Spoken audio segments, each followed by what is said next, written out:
Coming up this hour, Commission on Human Rights and Administrative Justice indict former GRA boss, Reverend Amishadai Usuamua, as being liable for procurement breaches costing the country some 9 million cedis. Also, experts welcome President Mahama's directive to the Auditor General to conduct a forensic audit of the 13th All-Africa Games held in Accra last year. Plus, residents of the East Gonja municipality in the Savannah region protest decades of crippling power instability and neglect by the central government.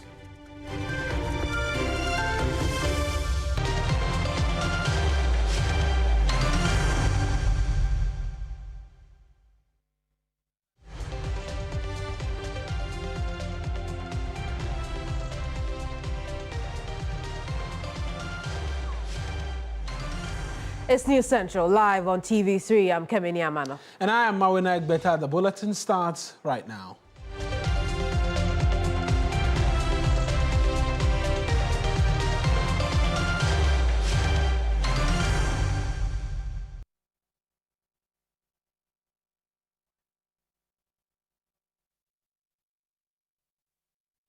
The Auditor General to conduct a forensic audit into Ghana's hosting of the 13th All-Africa Games in Accra. According to a statement from the presidency issued on Tuesday, the directive follows findings submitted by the National Intelligence Bureau and demonstrates government's commitment to accountability, transparency, and prudent use of public funds.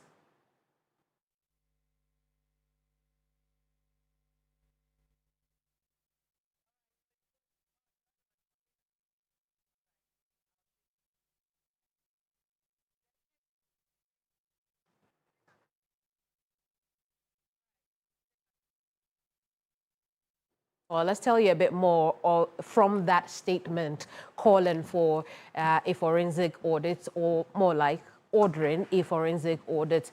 The scope of this audit includes reviewing all financial and operational aspects of the game, focusing on these 4 key areas: investing in how tenders were handled, checking contractor and supplier selection, and ensuring compliance with the procurement laws of this land. So basically, that's what the president has ordered for an investigation into how funds were expended as far as the All-Africa Games that held here in Accra is concerned. There's also going to be issues around financial management and expenditure control, including reviewing funding sources, expenditure, like I mentioned before, disbursement processes, examining how sponsorships were also managed. They would also look at infrastructure and project delivery, assessing the project timelines and cost overruns, and determining whether construction and renovations offered value for money.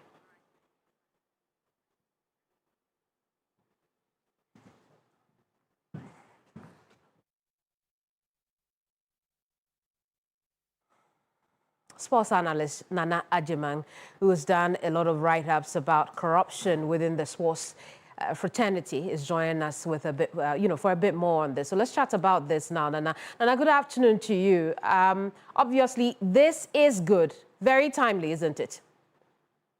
Absolutely, very timely, and once again, an indication of the commitment by this government to try and eradicate corruption. I think we've got to look back, take a look back and recognize the fact that these games were awarded to us back in 2018 or 2019 as such, and it was supposed to take place in 2023. By 2022, it was clear that we weren't going to be hosting these games. And in 2023, we had to plead with the organizing body in Africa to allow us to have these games the year after. We didn't know at the time that it would open up to something like this. But basically, I mean, look, I mean, you've got the UG Stadium there, which has cost more when it was half built than the stadiums that we just had built by scratch. We had the Bortimam Sports Complex costing a whopping 145 million. And that was crazy. And the Village Games, 16 million. I mean, it was just unbelievable. I mean, You had basically accreditation going at something at 4.5 million. It was just basically a piece of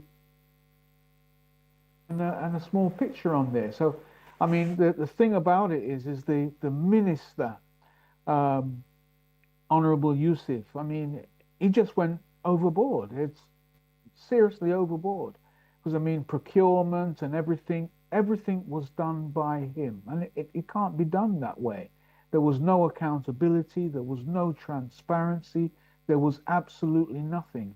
We were left with a huge bill, and there were even roads that we hadn't finished completing before the games was due to take place. And I mean, it's a scandal, because here are we supposed to be hosting games that are supposed to demonstrate our integrity, our reputation, and show so many things about Ghana, and it's turned out to be completely something else. And these people have just walked away as if they've done nothing wrong at all.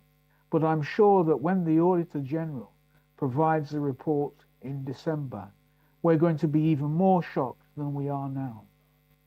Well, I mean, when you look at the scope of the audits that the presidency has called for, is it sufficient? Yeah, I think it's sufficient. I think it is sufficient because I think it covers all the grounds where one would want to talk about the issue of accountability, talk about the issue of transparency, talk about the issue of procurement. I think it covers all the grounds. I think it's a comprehensive forensic report that has been given the green light. And as I say, once we see what comes back, which I think we already know, let's be honest, we already know there's been so much corrupt practices throughout the last administration. It's unbelievable, you know, least of all in sports. I think we all know that when it comes back, that people will be indicted. I see. And now who should be persons of interest in this audit? Well, most certainly the Minister of Youth and Sports. There's no two ways about that. The former? Yes, the former Minister of Sports, not Honourable Kofi Adams, no. You know, I think that the buck stops with him because, you know, unfortunately, the way we set things up, our institutions are weak, and it leaves everything open for individuals to put their eye on the prize. Instead of it being something for the nation, then people start seeing that there are loopholes there whereby self-gratification comes into play, greed comes into play. And I think it stops entirely at his doorstep as the former Minister of Youth and Sport. He will have so many questions to be answered. Very well, Nana. Thank you so much for talking to us. Nana Jiman is a sports analyst, and we've been discussing the president's directive for an audit into expenditure or for the All Africa Games held here in Accra last year. But Mawuena will take us through a bit more. Or from this audit, what to expect, but also a bit more background on the issues that have come up so far on this, and then a bit more chat on this as well. What are we learning, Mawuena? So you've started it. Perhaps we'll just go through a bit more of the background, and then we'll get the Youth and Sports Committee to react to this as well. But we know that of the many things this investigative audit, if I can call it that, is supposed to be looking at is to review all the financial and operational aspects of the games, and with the focus on some key areas. The first is on procurement and contracting, because on that aspect, there were quite a number of things that come up for interrogation. First is investigating how tenders were handled all throughout that particular process. Also, the expectation is that this forensic audit will check contractor and supplier selection as well, and then also see to the assurance of compliance with the procurement acts of the country's land. Also, they will as well be looking at matters involving financial management and expenditure control as well, where they will be seeking to review funding sources, spending and then disbursement procedures as well. Then they'll be examining, amongst many other things, how these funds were managed. Then they'll focus on infrastructure and project delivery, because remember that there was the completion of the Boteman Sports Complex as a part of the preparation towards the All Africa Games. You remember there was rehabilitation of some hostel facilities belonging to the University of Ghana, and then as well the completion of the University of Ghana Sports Stadium as well. And so all of that will begin to fall under this particular category,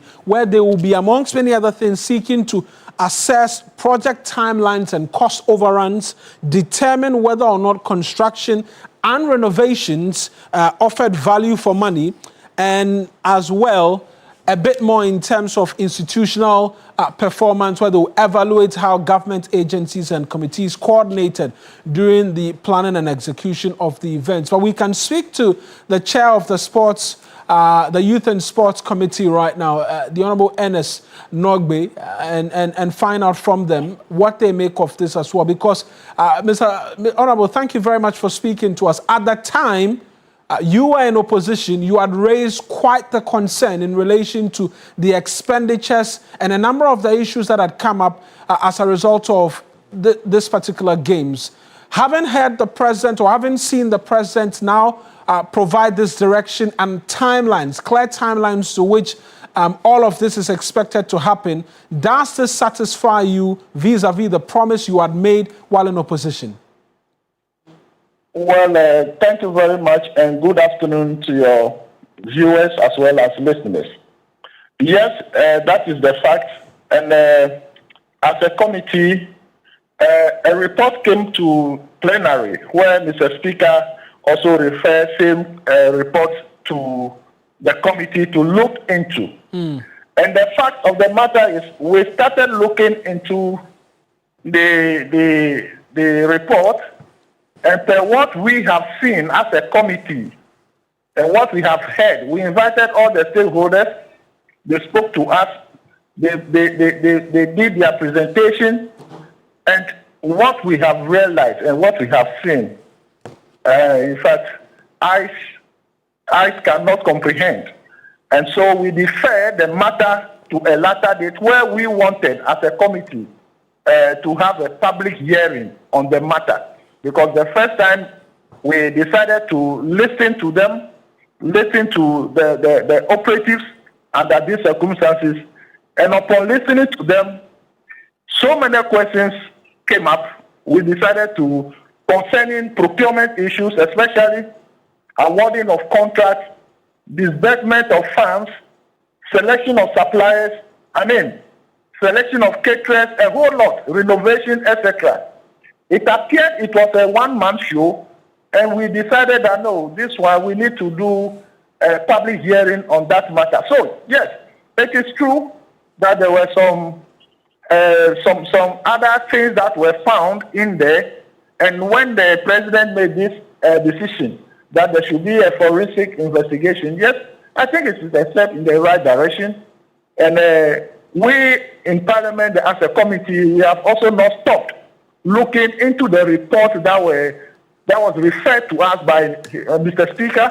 We will also continue to do our work.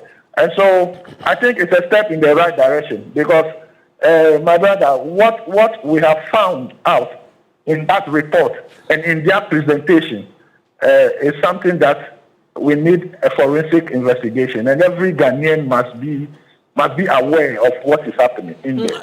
Let's talk just briefly about the work that you're doing as a committee in relation to a similar matter like this. Are there any differences? What will the work your committee, which you're doing currently, what will it add to whatever forensic audit is being conducted right now by the Auditor General? Yes, so in that case, we would have to confer and look at it from that angle, because we were doing our duty as parliamentarians. We were doing our oversight duty. We started it somewhere, I think, 2 months ago on this matter.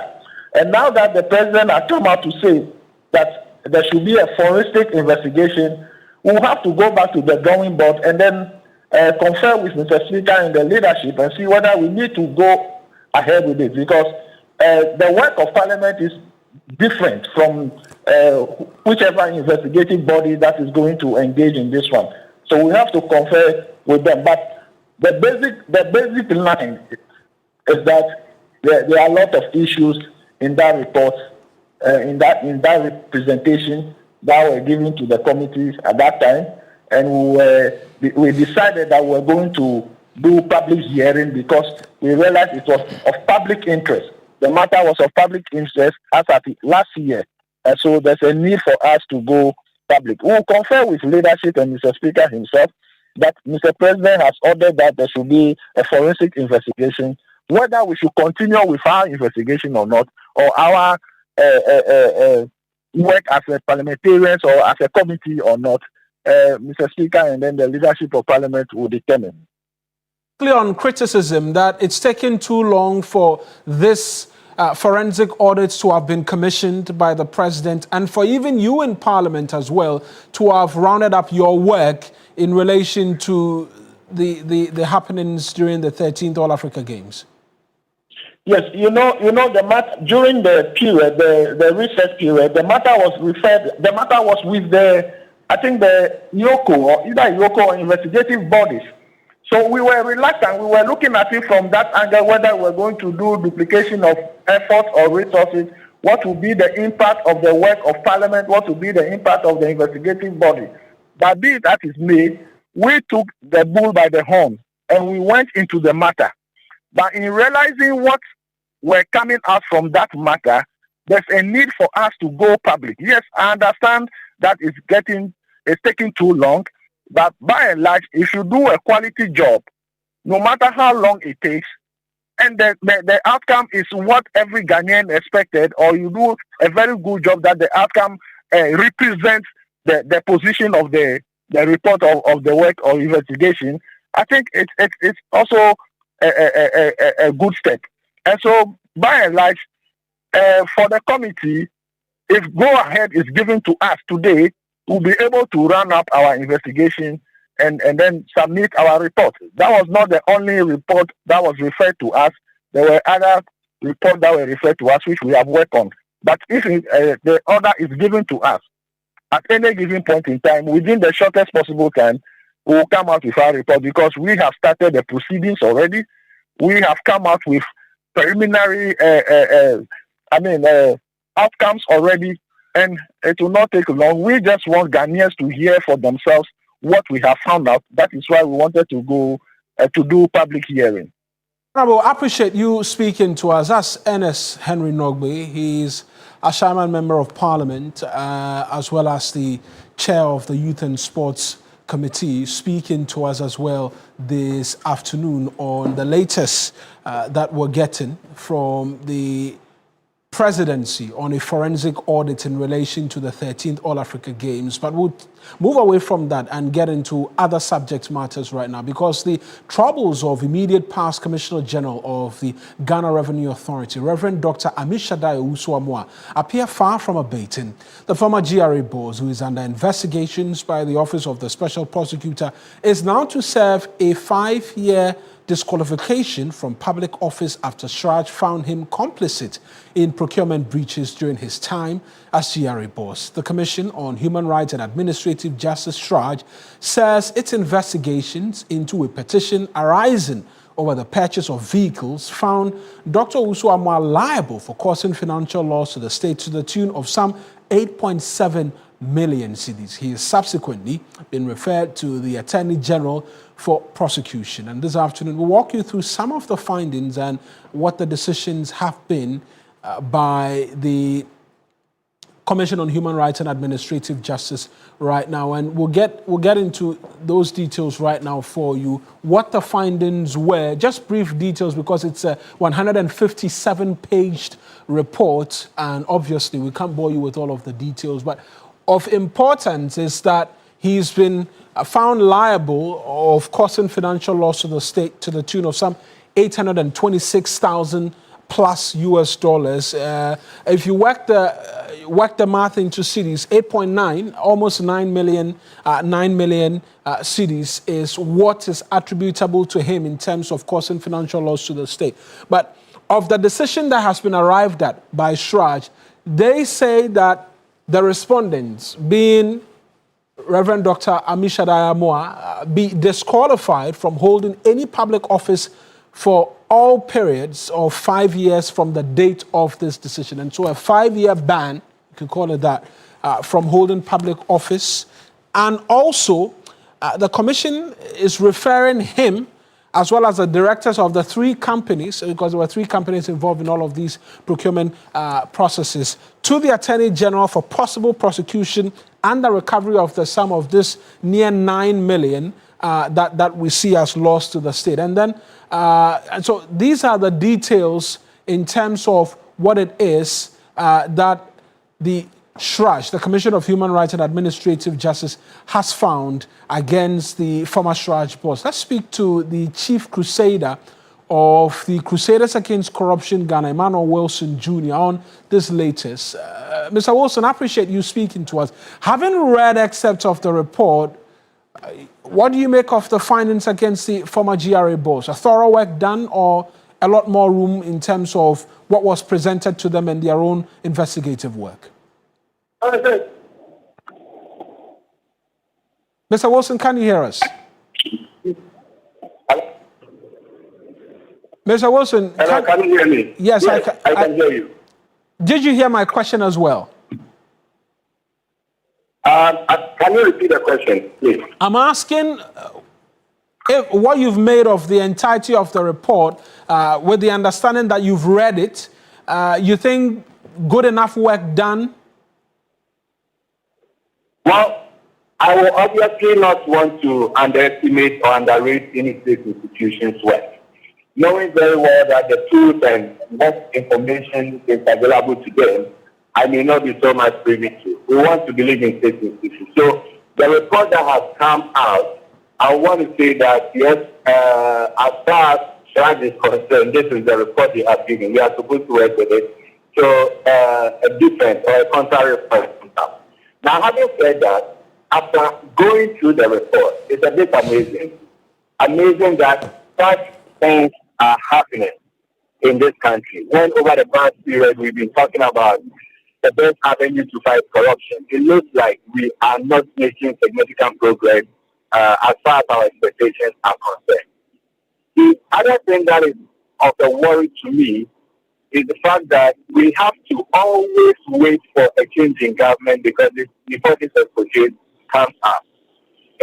Right from this time, we had to get the benefit of knowing some of this route taking place under Rawlinson's era only when Kufuor came into office.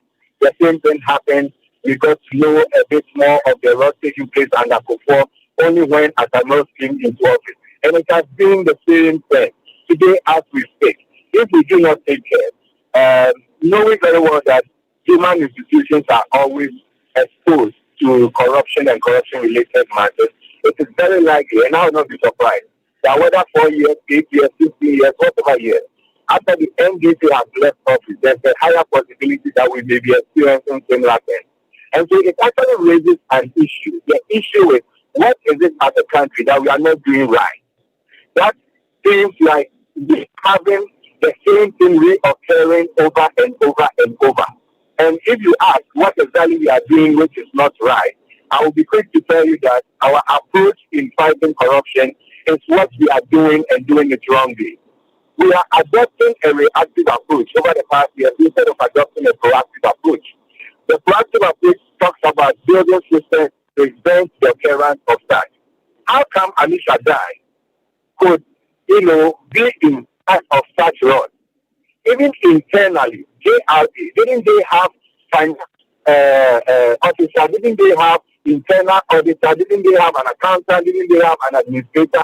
What exactly happened to the internal system, the internal structure, to the extent that just one person in the name of the Director General, if I got his title right, will be able to engage in such roles?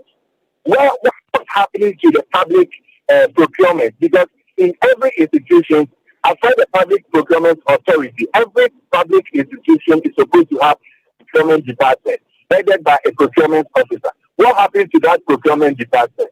Internally, it is clear that the system has become so polarized to the extent that it breeds corruption. And for me, that is what we need to be looking at as a country. That you mentioned that the fact that it appears the internal processes are non-existent, which allows these individuals to continue to engage in the breaches which is recorded every year, and even moving beyond this to the Public Accounts Committee sittings and many other instances of such nature. There appears to be a lack of national learning and also a lack of possible reforms as to addressing these matters. I agree perfectly with you. That is also one thing that is affecting us. Our lack of reform. It stems from the fact that we pretend, and when I make reference to we, I'm making reference to the leaders that have the ability to cause this reform. Parliament, what is happening to them?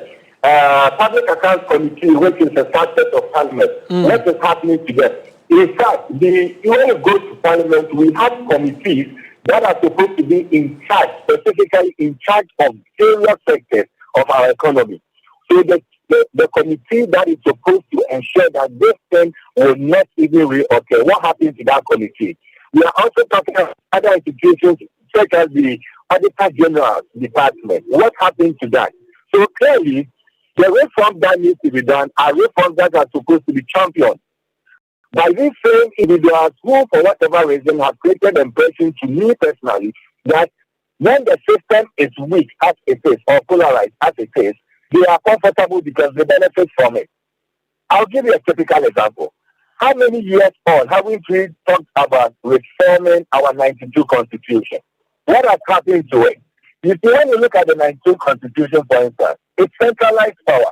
It gives power so much to the executive led by the president of any given day. When you centralize power, it becomes difficult for the people. Well, we have a review. We have a review process ongoing right now, and so perhaps there will be some work done in that respect. But we have to end the conversation here. I appreciate you speaking to us, Mr. Wilson, and I'm sure there'll be another forum where we can begin to expand on questions about whether or not enough reforms are being undertaken, because not the first time a matter of such a nature has come up about procurement breaches and the likes. But we'll bring you some other stories here on News Central. Now, residents in East Gonja municipality of the Savannah region are demanding urgent government intervention to resolve what they describe as decades of crippling power instability. The residents, numbering hundreds under this umbrella of the coalition of Salaga deserves better, thronged the principal streets of Salaga to demonstrate over persistent erratic power supply and low voltage, which they say is destroying livelihoods, slowing development and affecting students' academic performance. The angry demonstrators expressed frustration over years of engagements with officials of the VRA and the Northern Electricity Distribution Company, traditional and religious leaders, and the Municipal Assembly, which they claim have not produced lasting results.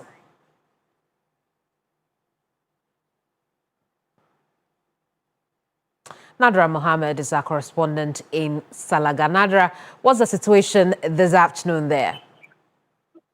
So, Kemini, the situation in Salaga here concerning the electricity is a terrible one, according to what residents are saying. So, they said that their businesses are collapsing because of the constant power outages there in Salaga. They said that in a day, they can experience more than 20 times power outage. And this is not the first time. It's been in existence for ages. They complained, and so they are not getting any results. So today they decided to take the streets again to demonstrate. And mind you, this is the first time they are demonstrating on the same issue over the years, and the situation is still the same. I see. Is the demonstration ongoing as we speak? As I speak right now, they have submitted a petition to the assembly. Unfortunately, the DC isn't around, so the coordinating director has to take it on behalf of the DC. So they have submitted it, and everybody has gone their way. So currently, they are done with the demonstration. I see. And let's take a listen to leaders of the demonstration, and then we'll come back to you. I'm having a cold store. Usually, this lighting system in Salaga is affecting us. Usually, you go and buy your items, you bring it, and then before you just realize the light is off. Before the light is off, in a day we can have a light of more than 10 times. And then, like usually, when we bring when we do a new stock inside our store, in case if there's light off, usually all the items just spoil. And then usually we go in for loan, and then as a business this inventor, when you go in for loan, definitely you have to pay back. But as the light usually go off, then usually it affects us. And then usually we have low patronage from our customers. The light is causing so much problem to our business. Because as let's just mention, I'm selling clothing. My shop is hot. I wanted to buy AC, but because of the low current, I can't buy the AC. And then our mothers too, they are selling water, beer, and then soborodo. Their soborodo is always spoiling. So please, we are pleading the government, you should try and then fix our light for us. And then we have a poor road too. We are pleading on the government to please and then do our road for us. The current situation of lighting system in Salaga is very appalling. We don't actually understand what. Well, we've just heard from some residents in Salaga about the poor supply of electricity there.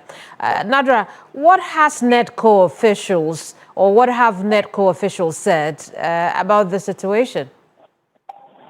So yes, with NEDCO officials, I was unable to get them. So I spoke to the coordinating director. So he spoke on behalf of the DC, and what he's saying is that for the past weeks now, both the DC and then the MP have taken an initiative to bring a lasting solution to it. So they've made some contacts, and then they visited NEDCO, both regional and the national level, to get to know what exactly is the problem. So as I speak now, according to what they are saying, for the past 4 days, they have had light without any interruptions, even though there's low current. But compared to previously, it has been stable for the past 4 days. So they are giving assurance that since the MP has come in and NEDCO is saying that the situation is beyond them, so they are seeking intervention from the central government. So they believe that in the coming days, all the situation will come to an end. Let's take a listen to the assembly member you spoke with. To let you know that we are all part of this. Thank you. Thank you very much. And we shall Thank you. Well, Nadra, we'll leave it here. Thank you so much for talking to us. Nadra Mohammed joined us from Salaga. Now, we'll turn attention to the Ghana AIDS Commission, because the Commission will roll out condom dispensing machines at strategic locations, particularly during events where young people gather following a concerning trend of decline in condom use among the youth. This worrying development comes as the country grapples with a significant number of new HIV infections, with more than 15,000 cases recorded in 2024 alone. Alarmingly, 60% of those infected know their status, highlighting the need for targeted interventions. The Director General of the Ghana AIDS Commission, Dr.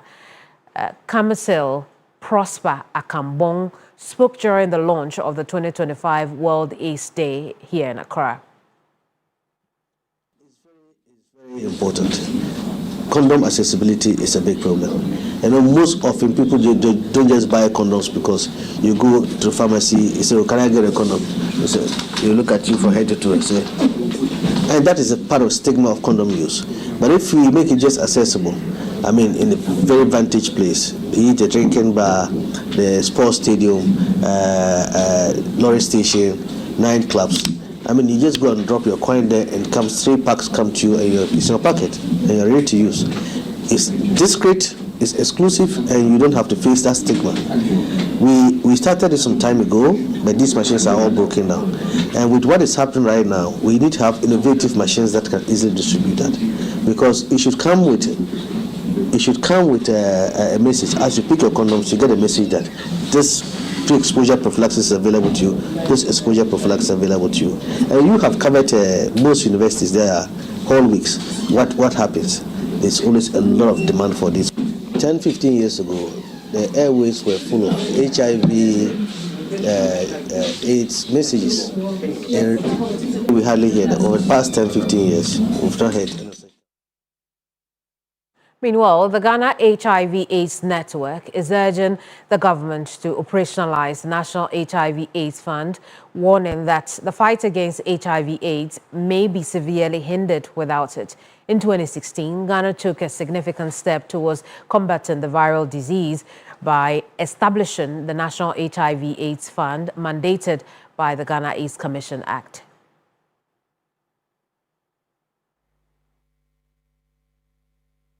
The commission now doesn't have money. So all the interventions that we are designing, they are still on the drawing board, and there are no funds for implementation. Meanwhile, this fund was supposed to have been activated somewhere in 2016, because that's when the GAC Act was amended and then the fund was introduced. But from 2016 to date, we have been calling upon government, making all the appeals, and still the fund is in a state of comatose. So we are appealing to His Excellency the President that we need the resources. We want to end AIDS by 2030. Without a dedicated fund to support all the innovations, all the other interventions, there's no way we'll be able to achieve that result. The only challenge there is for government to put in the seed money. And then also there's the need for a sustainable mechanism to ensure that whatever is put in will not just whittle away, but then to be sustained over a period of time. Let's talk the 2026 budget, because next week the Finance Minister, Dr. Kassia Latoforsen, is expected to be in the legislature, amongst many other things, detailing the economic plan of the Mahama administration for the 2026 fiscal year. But before we can look ahead to the future, it's important that he will take stock of what was outlined in the 2025 budget when he went to Parliament early this year, some months ago. Some key economic indicators as outlined and targets, policies as well to be implemented, and also the much important VAT reform, which is expected to, amongst many other things, remove the COVID-19 levy from all of our taxes. Let's try and walk you through exactly what it is, some of the key highlights from his presentation earlier on this year, and then the both of us, you watching at home, and then me who's by the dashboard as well, will try to answer some if we have indeed chalked some of these successes. Let's start off with what we have here on the macroeconomic indicators, some of the targets which were set. We set a real GDP target, end of year 4.3%, but if you've been following the updates the Bank of Ghana has been providing, this well and surely looks like we will go beyond it. And remember when the minister was speaking, he says he'd like to set moderate targets so that he will outperform them. It appears he's on course to do that. Inflation as well, the government appears to be on course. We've already gone past a target of 15%. We're hovering in the regions of 11% at the last time I checked. In terms of overall fiscal deficit as well, we'll get that update from the finance minister when he makes that presentation. Primary balance, that's surplus of GDP, we're expecting based on a number of the indicators with respect to the gold board's activities, that and then gross international reserves as well. As of the last time I checked, we were in 4.5 months of import cover. And so that would have gone beyond what was a target set by the finance minister for himself. But key policy initiatives, we can talk to you about a number of them. The 24-hour economic policy to boost productivity, job creation, and exports, also supposed to review key laws to support revenue efficiency and transparency. On the 24-hour economic policy has been launched by the government. There are works underway. We haven't seen its full rollout yet, but some institutions are currently engaged in 24-hour service. We know there's a new DVLA office, the Publishing House, Ports and Harbours Authority, amongst others, have begun a rollout of it. We are waiting to see its full implementation. On a review of key laws to support revenue efficiency and transparency as well, we've seen that come on board. We've seen as well that 1 cedi, which was introduced to help, amongst many other things, deal with the energy sector, amongst many other things. Then there is the Ghana Gold Board to stabilize forex and reserve. The verdict is out there, and Gold Board has been working for quite a while. And then full enforcement of the Public Financial Management Act. That will be seen at the end of the 2025 fiscal year. Whether or not there's been full compliance, we will get to know, and we'll also seek to find out when the audit is done by the Auditor General. And so just key highlights for you as we begin a build-up for you towards the reading of the 2026 budget statement by the Finance Minister, Dr. Cassiel Atoforson. This will take us on to our very first break here on the Bulletin. When we return, we have a bit more for you. Please do stay tuned in.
Welcome back. Now, former workers of Bogoso Prestia Mining are demanding government audit of the leasehold held gold fields and an action for secure their unpaid entitlements. They accuse the company of unfair labor practices, selective payments, and a lack of transparency since taking over the mine. The workers have called on the sector minister and the Minerals Commission to investigate held goldfields compliance and financial standing and to compel the company to pay all outstanding Provident Fund arrears, bonuses, and redundancy package. There's more in this report. This protest is the latest chapter in the mine's troubled story. After the previous owner, Future Global Resources, collapsed into insolvency, the government entrusted HGL with the lease in late 2024, tasking it with revitalizing the mine and settling all outstanding worker debts. Yet, nearly a year later, the workers say they have seen nothing but disappointment. The former workers of Prestia Bogoso mine can no longer endure unfulfilled promise. Shifting payment schedules and deliberately inactions. The suffering of the several families, many of whom have devoted decades of service to Ghana's mining sector, cannot continue unchecked. The Bogoso Prestia mine, once a hub of employment, has become a symbol of broken promises of its former workers. Despite a legal obligation under Ghana's Labour Act, Act 651, to pay terminated workers their full benefits, Heath Goldfields has failed to do so. The workers state that the company reneged on a commitment in August 27 internal memo to settle these arrears by September 2025. In response, they are demanding that government immediately launches a comprehensive audit of Heath Goldfields and compel the company to honor all its financial obligations, including the Provident Fund. We demand immediate government intervention to 1. Compel Heath Goldfields Limited to settle all outstanding entitlement. Institute a comprehensive financial and operational audit of Heath Goldfields Limited to ascertain its true financial capacity and compliance with lease conditions to avert challenges faced by the previous owners. Irama Smith, TV3 News, Prestia. Now, a wave of relief and celebration has swept across the Gulumpe Township and its environs following the Ministry of Interior's decision to lift the curfew that had restricted movement in the area for weeks. The ministry, in a statement issued November 4, 2025, confirmed the lifting of the ban, citing a marked improvement in the security situation and the genuine commitment of the community's youth to sustain peace. Belinda Tete has more. Was initially imposed on October 21, 2025, due to persistent security threats stemming from ongoing tensions in the area. The restrictions included ban on carrying offensive weapons, prohibition on 2 or more persons on motorbikes, and a ban on wearing war regalia. The curfew hours had recently been reviewed from the initial 4 p.m. to 6 a.m. to a less restrictive 8 p.m. to 5 a.m. before being lifted entirely. Residents who have endured the strictest of the security measure expressed their heartfelt gratitude to the ministry. We're really suffering under the curfew period, but as it stands now, we can't express our joy. We are grateful. We've realized that it has brought a lot of discrepancies. Business couldn't go on well. Those who are doing business around for the enter inside. We acknowledge all that they've done for us. Say I to say I curfew now feel cram my year. Now, with the lifting of the curfew ban, we can sit outside, we can go about our daily works, we can even pray in the evening. All we want to say is we are grateful. We are grateful to the President and the various leaders for their intervention to have the ban lifted. We are really happy that the curfew ban has been lifted because we're really suffering due to the heat, but now we are free and we are grateful. They've promised their commitment to avoid activities that will reignite any form of tensions in the area. With anything that happens, there are leaders in the community, so we'll urge ourselves to approach the leaders when there are issues rather than taking the law into our own hands.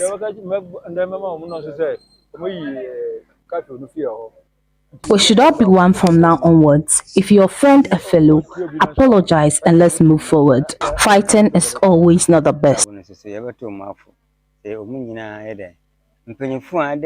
Moving forward, we'll make sure we live in harmony so that any such thing would not happen again. All the advice that has been given to us by our leaders, will take it in good faith. The decision to completely remove the curfew was made on the advice of the National Security Council, indicating a high level of confidence in the sustained peace efforts led by local leaders. Government urges continued dialogue while expressing gratitude to the opinion leaders, stressing the importance of non-violent resolution for all future disputes. The lifting of the curfew effectively marks the end of a tense period for the Kintampo North Municipality and signals a significant step towards reconciliation and development in the Gulumpe Township and its environs. Belinda Tete, TV3 News, Gulumpe. Now, about 600 irrigation farmers in the Bolgatanga municipality are losing their crops due to lack of water to irrigate their vegetable and rice farms. According to the farmers, the silted canals are blocking the water from flowing through the canals to the farmlands, and all efforts to get the assembly to use the drip machines for desilting have been unsuccessful. We'll connect now with our Upper East Region correspondent, Mohammed Rabiu Tanko, who is currently with the farmers at their farms at Zare, and he joins us live with a bit more. Good afternoon to you, Rabiu. Let's talk about the lack of water for irrigation on these farms. How bad is it? Yes, thank you very much. Here, farmers rely on the beer dam for irrigation, and then the canals are filtered, making it difficult for water to flow to their farms. As I speak, about 90% of their crops are dying due to lack of water. According to the farmers, the drip machine from the Bolgatanga Municipal Assembly was at the farms last week, but due to some certain circumstances or faulty of some parts, the machines have to return back. So earlier I spoke with one of the lead farmers here at Zare, Thomas Ayamga, and this is what he said. All right, let's take a listen to the farmers. Well, my understanding is we cannot do that at this time. But Rabiu, let's talk to these farmers and about these farmers and how they are coping with the problem. Yes, thank you very much. The farmers are all here. What they are saying is that it's very difficult for them because they have to use about 1,150 yards of the water hose for them to be able to get to where the dam is, which is very far, which is costing them. And then they have to use 2 pumping machines for them to pump straight to the farms due to the filtered dams.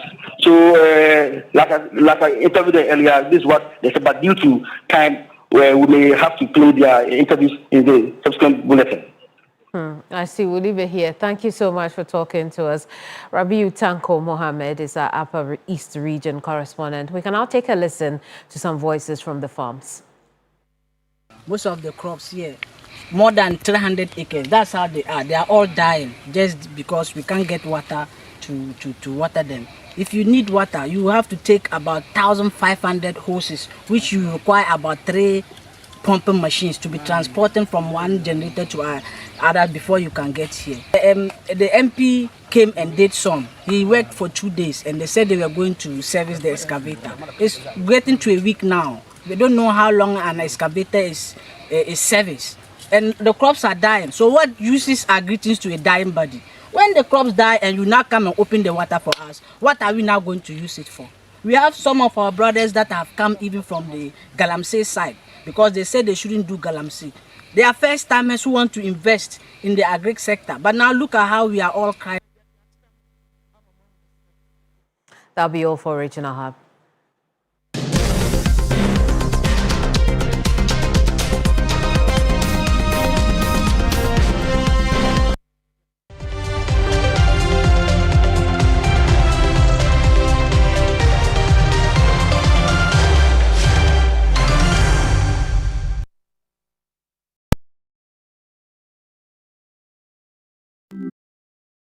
Tamale's heartbeat is turning up the volume. Get ready for the Christmas warm-up party with Curfew.